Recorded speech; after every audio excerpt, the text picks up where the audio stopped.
ఈరోజు మనం ప్రేమించొద్దు అనే ఒక సినిమా టీంతో ఉన్నాము. షిరిన్ శ్రీరామ్, వై ప్రేమించొద్దు. అందరికీ నమస్కారం. I hope you all are having a great day. నా పేరు Monica Rajendran. I'm a singer and ఇవాళకి నేను యాంకర్ కూడా. ఈరోజు మనం ప్రేమించొద్దు అనే ఒక సినిమా టీంతో ఉన్నాము అండ్ ఐఎమ్ వెరీ ఎక్సైటెడ్. ఎందుకంటే ఈ సినిమా జర్నీ నేను ఎప్పటి నుంచో చూస్తున్నాను. June 7th నాడు ప్రేమించొద్దు అనే సినిమా రిలీజ్ అవ్వబోతుంది థియేటర్స్లో. So here today we have Shirin Sriram, the director of Preminchoddu. We have hero Anurup and we have Chaitanya Sravanthi, who is the music director of the film.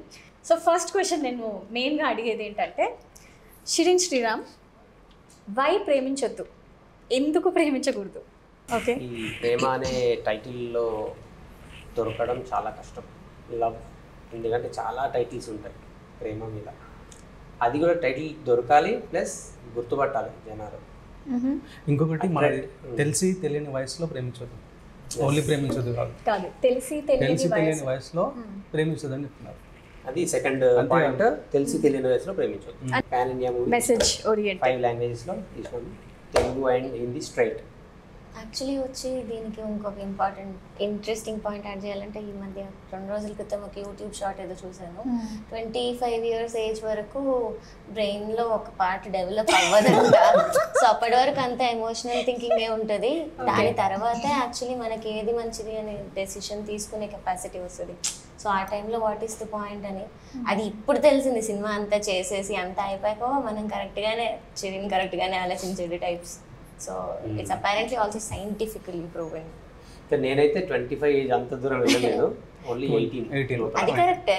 అసలు అప్పుడు అంత దూరంకే అలా అనుకుంటే అసలు తెలియని వయసులో అయితే అసలు వేస్ట్ అని. అసలు వేస్ట్. ఎవరు no parent wants their children to fall in love అని నేను అనుకుంటున్నాను. అంటే అట్ దట్ ఏజ్ ఎవరికి అది సినిమాలో చూడడానికి బాగుంటుంది, బట్ ఎవరికైనా పేరెంట్స్కి నచ్చదు. అదే కొంచెం పెద్ద అయితే ఇండిపెండెంట్ డెసిషన్ తీసుకోవచ్చు. తెలిసి తెలియని ఏజ్లో మనంతటా మనం ప్రేమించుకోకూడదు. అంటే నాకు ఇక్కడ ఒక డౌట్ ఏంటంటే, ఇప్పుడు తెలిసిన వయసు అని ఒకటి వస్తుంది కదా, after you are matured, when you know everything, is it easy to fall in love? కాదు, సింపుల్ ఆన్సర్ దీనికి ఏంటంటే, ఈ టాపిక్ ఈ సినిమాకి సంబంధం లేదు. మనం ఎక్కడో పోవద్దు కాంట్రవర్సీలో. అయితే మన age, stick to the age. తర్వాత అది వేరే సినిమా ఆలోచిద్దాం. ఇప్పుడు అంత డెప్త్ వద్దు, ఓన్లీ జస్ట్ ఆ ఏజ్ గ్రూప్ గురించే. ఎందుకు ఇలా కొత్తగా? ఎస్, సో ఫార్ అంటే అది కూడా చాలా unexpectedly overnight kind of a thing. అడిగిన సిచ్యువేషన్ నాకు ఎక్స్ప్లెయిన్ చేసిన రీజన్తో చూస్తే కూడా I don't understand how it was. నేను I was under the impression పాట బాగా ఉంది, కానీ మాటలకి ఉన్న మ్యూజిక్కి కొంచెం ఒక kind of there is a dissonance. అది కనెక్ట్ అవుతుందా లేదా అని ఒక డౌట్ ఉండేది. But it looks like it actually really works. Jam చేద్దామా? Come on. ఎందుకో ఇలానా? Okay, great. Jam jam jam. ఇన్స్టాగ్రామ్లో వ్యూస్ వచ్చినాయి సాంగ్స్ వ్యూస్ వచ్చినాయి కదా. యూట్యూబ్లో 2 lakhs చేంజ్ వచ్చినాయి. ఇన్స్టాలో వైరల్. మీరు పాడండి. ఎందుకో ఇలా కొత్తగా కలవరం మేలుకున్నది, ఏమిటో ఇలా ఊరు గాలిలా అలజడేది లేదులే, నాకు నువ్వు ఇష్టమన్న మాట అసలెవ్వరు చెప్పలేదు, ఉన్న మాటగానే జవాబు ఏమిటంటే కాని ఆగమంటే ఆగనంది వింత యాతన. అంటే ఇది క్రైమ్ స్టోరీ అని అనుకున్నావా నువ్వు already? Story crime started only with crime. ఒక అమ్మాయిని 2 అబ్బాయిలు చంపేస్తారు. I did not know the line before I started doing the music. ఒక లవ్ సాంగ్ కావాలి టైప్ ఆఫ్. యాక్చువల్లీ నా దగ్గర ఒక సాంగ్ ఉంది, విల్ యూ బీ ఇంట్రెస్టెడ్, అలా స్టార్ట్ అయిన కాన్వర్సేషన్ అది. So I did not have ఇది ఎక్స్టెంట్ ఏంటి అని ఫస్ట్లో స్టార్ట్ చేసినప్పుడు నాకు తెలియదు. ఫస్ట్ ఈ సీన్కి పాట చెయ్యి, ఈ సీన్కి పాట చెయ్యి, ఒక అమ్మాయి ఇలా ఆలోచిస్తుంది, ఒక అమ్మాయి ఇలా ఆలోచిస్తుంటే everything retain its purity because he didn't tell me the story line till the moment it was necessary. అందరూ డిజిటలీ బాగా కనెక్ట్ అయ్యారు కదా, from different places you made the film. నా ఫిలిమ్స్లో ఎప్పుడు అంటే షార్ట్ ఫిలిమ్స్ తీసినప్పటి నుంచి I use to connect digital. You are in one place but you are there everywhere. ఇప్పుడు ఇది ఆమ్ని ప్రెజెన్స్ డిఫరెంట్ లాంగ్వేజెస్లో కూడా that's how we do. Malayalam ఉంది, కన్నడ ఉంది, అన్ని ఫోన్ త్రూ ఉంది, వాట్సాప్ డిజిటల్ కనెక్ట్ అవుతే డైరెక్ట్ కనెక్షన్ చాలా తక్కువ. బట్ ఐ ప్రిఫర్ ఏంటంటే ఒక్కసారి కలవాలని అనుకుంటా. ఎవరైనా లిరిక్ రైటర్ అయినా కానీ ఎవరైనా ఒకసారి కలిస్తే బాగుంటుంటా. బట్ నేను ఇప్పుడు తమిళ్, మలయాళం అండ్ హిందీ వీళ్ళతో బాగా కాంటాక్ట్ కానీ I not meet Sai Kiran. ఎవరు లిరిక్ ఫర్ తెలుగు, అతన్ని ఎప్పుడు కలవలేదు. అతను ఆయన త్రూ చైతన్య శ్రవంతి నుంచి నాకు సాయి కిరణ్ తెలుసు. తర్వాత నేను అతను చాలా పాపులర్ రైటర్ ఇన్ తెలుగు అని నాకు తర్వాత తెలిసింది. ఇది ఒక సాంగ్ ఉంది రీసెంట్గా, కావాలయ్యా అని ఒక సాంగ్ చాలా హిట్ అయింది, అది సాయి కిరణ్ రాశాడు. 35 songs అంటే మరి 35 రికార్డింగ్స్ ఏంటది 35 మన మూవీలో అన్ని songs 35 రికార్డింగ్స్ 35 రికార్డింగ్స్ ఉన్నాయి కదా, 7 songs 5 languages అంటే 35 రికార్డింగ్స్. అయితే 35 రికార్డింగ్స్ కాదు, కొన్ని సార్లు ఫెయిల్ అయితే కూడా మళ్ళీ రికార్డింగ్ చేసినప్పుడు చెన్నైలో రికార్డింగ్ చేసిన తర్వాత ఈ ఏమంటారు మైక్ బాగాలేదు. మనం వెళ్ళినప్పుడు ఒక స్టూడియోలో వెళ్తే మైక్ బాగాలేదు అక్కడ. మళ్ళీ అంటే పాడిన తర్వాత ఇక్కడికి వచ్చిన తర్వాత నాకు కార్తీక్ మ్యూజిక్ డైరెక్టర్ చెప్తున్నాడు, ఈవెన్ అవర్ ప్రోగ్రామర్ జునైద్ని అప్రిషియేట్ చేయాలి. Junaid is our music programmer. యూజువల్గా సాంగ్స్ అవుట్ సోర్స్ చేస్తారు, నేను సాంగ్స్ ఒకటి బికాజ్ డబ్బింగ్ అవుట్ సోర్స్ చేసినాము. బికాజ్ వాట్ ఎవర్ ఎందుకంటే నాకు లాంగ్వేజ్ అర్థం కాదు కాబట్టి అక్కడ మనకు మంచిగా దొరికిందో తమిళ్లో హరిప్రసాద్ అని, అతను బాగా ఈ took care. I think you vent directly to Chennai right? చెన్నైకి వెళ్ళినప్పుడు వాళ్ళు చెప్పిండ్రు ఈ ఫిల్మ్ నువ్వు వేరే లాంగ్వేజ్ ఉంది తమిళ్లో దిగు సూపర్ హిట్ అవుతుందని. నాకు మధ్యలో కొన్నిసార్లు అది అనిపించింది కూడా, ఇది అంతా ఒకవేళ నేను హ్యాండిల్ చేయాల్సి వస్తే I couldn't like. You need to have that thing to get into the details. ఒక్కొక్క డీటెయిల్ కరెక్ట్ గా చేయడం అనేది that's very important. And I never experienced like ఒక్కసారి ఇంత ఇంచు కూడా కోప్పడం నా మీద కానీ వేరే వాళ్ళ మీద కానీ ఆర్ ఎనీథింగ్ లైక్ ఎందుకు ఇంత కోప్పడలేదా ఒక్కసారి కూడా like I always wanted to know. ఎందుకంటే నాకైతే ఇరిటేషన్ వస్తుంది దానికి like maybe I just got lucky but even then because it was a lot of work. Anurup, yes, మీ ఎక్స్పీరియన్స్ చెప్పండి under the direction of Shirin Sriram. Shirin అన్న నాకు ఒక 2014 నుండి తెలుసు through friends and Facebook. So అట్లా ఒక ఇండిపెండెంట్ ఫిలిం చేస్తున్నాను అని ఫేస్బుక్లో పోస్ట్ చేసినాడు. అందులో ఆడిషన్కి నేను కూడా పోయినా. లక్కీలీ అందులో సెలెక్ట్ అయినా. ఫోటోషూట్ అవి చేసిండు, ఆడిషన్ చేసిండు. వన్ ఫైన్ డే కాల్ చేసిండు నాకు, నీకు ఇందులో ఒక రోల్ ఉంటుంది. నాకు 2 roles చెప్పింది ఇందులో. ఒకటి మెయిన్ లీడ్ ఉంటుంది, ఇంకొకటి సెకండ్ లీడ్ ఉంటుంది. సెకండ్ లీడ్ రోల్లో కొంచెం మాసీ ఉంటుంది అనమాట. నేను ఇది చేస్తాను, నాకు దానికన్నా ఇదే కావాలి, మాస్ది, నాకు ఇది కన్నా మాస్ రోల్ కావాలన్నా నేను అది చేస్తాను. కొంచెం తెలంగాణ స్లాంగ్ ఉంటుంది, మనం మంచిగా సెట్ అవుతుంది మనకి. అంటే లేదు నీకు ఇదే నీకు ఇది పర్ఫెక్ట్ అవుతుంది, నువ్వు అట్లా ఇట్లా కూడా మంచిగా ఉంటుంది. ఆ స్క్రిప్ట్ మొత్తం మళ్ళీ ఒకసారి చెప్పింది, డీటెయిలింగ్ చెప్పింది అనమాట. సో ఫస్ట్ ఒక పోర్షన్ వరకు చాలా సాఫ్ట్ క్యారెక్టర్ ఉంటుంది. ఆ క్యారెక్టర్ ఆ లాస్ట్ 20 minutes ఉంటుంది చూసినా, దానికోసం నేను ఫిదా అయిపోయినా. అట్లా ఆ character. So who is the real Anuroop? Second half first half? రెండు కాదు. ఇప్పుడు ఒక సీన్ ఉంటుంది. సో ఆ టైంలో ఒక లొకేషన్ ఉందన్నమాట. లొకేషన్ గండిపేట దగ్గర అరౌండ్ ఇంత వాళ్ళు ఉంటుంది అంతే. అంటే ఇద్దరు నిలబడవచ్చు కానీ నడవలేము దానిపైన. అట్లాంటి లొకేషన్ ఉంది. కట్ చేస్తే దాని ఇంకా పోలీస్ స్టేషన్ పర్మిషన్ అడిగితే ఇవ్వలేదు అనమాట. అది ఇంపార్టెంట్ లొకేషన్ మన సినిమాకి. సో అప్పుడు ఏమైందంటే అన్న అందరం ఇంటికి వచ్చినాం, మరి పర్మిషన్ దొరకట్లేదు, కానీ ఇక్కడ కంపల్సరీ ఆ షాట్ అక్కడనే పడాలి, అసలు ఆ సీన్ అక్కడ తీయకపోతే వేస్ట్ అవుతుంది, కాంప్రమైజ్ అవుతలేడు. మరి ఎట్లన్నా ఇది ఎట్లా చేద్దామంటే, లేదు నేను ఆలోచిస్తా ప్లాన్, నేను రేపు చెప్తా అని చెప్పిండు. రేపు చెప్పిన తర్వాత మార్నింగ్ కాల్ చేసిండు, నువ్వు అర్జెంట్ ఇక్కడికి వచ్చేసి ఫస్ట్ ఇంటికి వచ్చేసినాను. పోయిన తర్వాత ఒక పేపర్ తీసుకొని ఒక బోర్డు తీసుకొని దానిపైన మొత్తం ఒక చార్ట్ గీసింది అనమాట. ఇది ఒక మనం ఇన్వెస్టిగేట్ చేస్తాం కదా, అట్లా గీసి ఇది ఒక బ్రిడ్జ్ ఉంది, అక్కడ 12 నుంచి 12:30 మధ్యలో ఒక బ్రేక్ ఉంటుంది, ఆ టైంలో వాళ్ళు లంచ్కి వెళ్తారు, నేను అనుకున్నాను 30 minutes టైం ఉంది. సో మీరు ఏం చేసినా కూడా ఆ 30 minutesలోనే మీరు చేయాలి. ఆ సీన్ ఏమో ఒక 6 పేపర్లు ఉన్నాయి, 6 పేజెస్ ఉంది, సింగిల్ టేక్లో వేయాలి, ఇంకో టేక్ తీసుకోవడానికి ఛాన్స్ లేదు.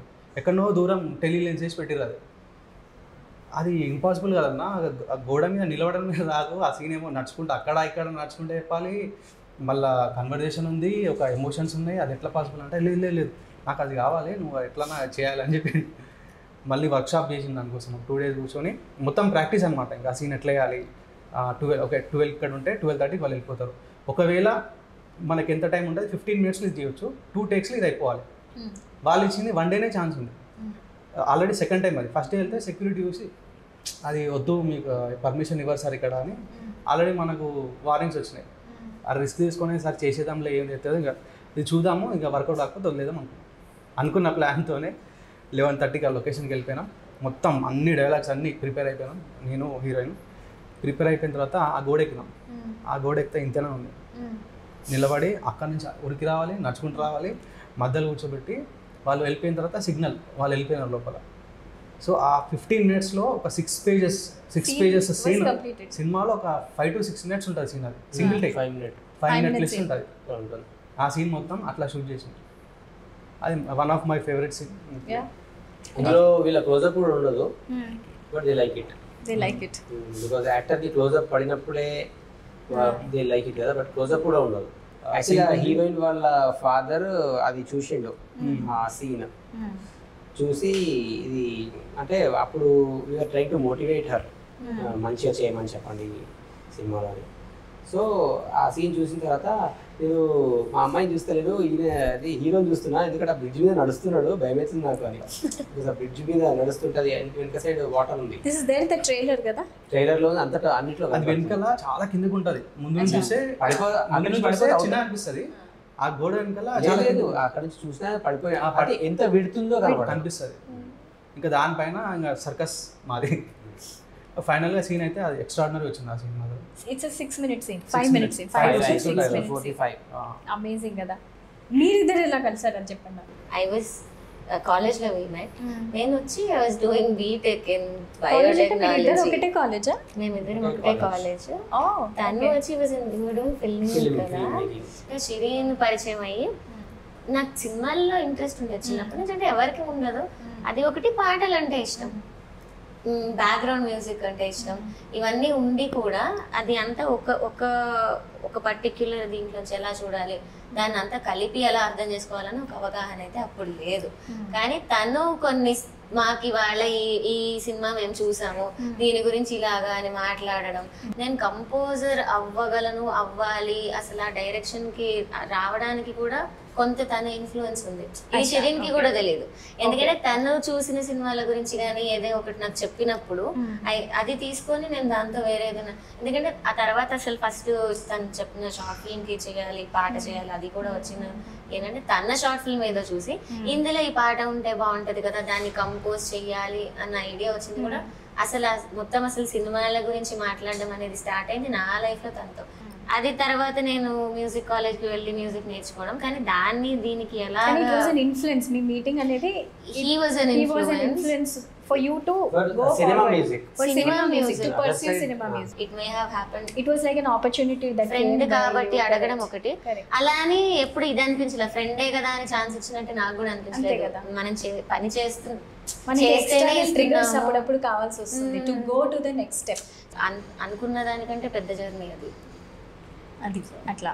ఈ cinema target audience who do you think should watch this film? A segment కోసం చేశారు? ఈ సినిమా టార్గెట్ ఆడియన్స్ 3 ఉన్నారు. ఫస్ట్ ఏమో teenagers.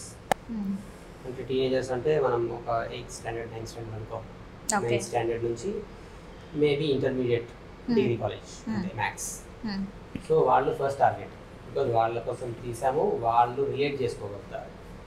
Next is parents, because parents చూసినప్పుడే they will recommend it to their children, మీరు compulsory ఈ cinema చూడాలి అని.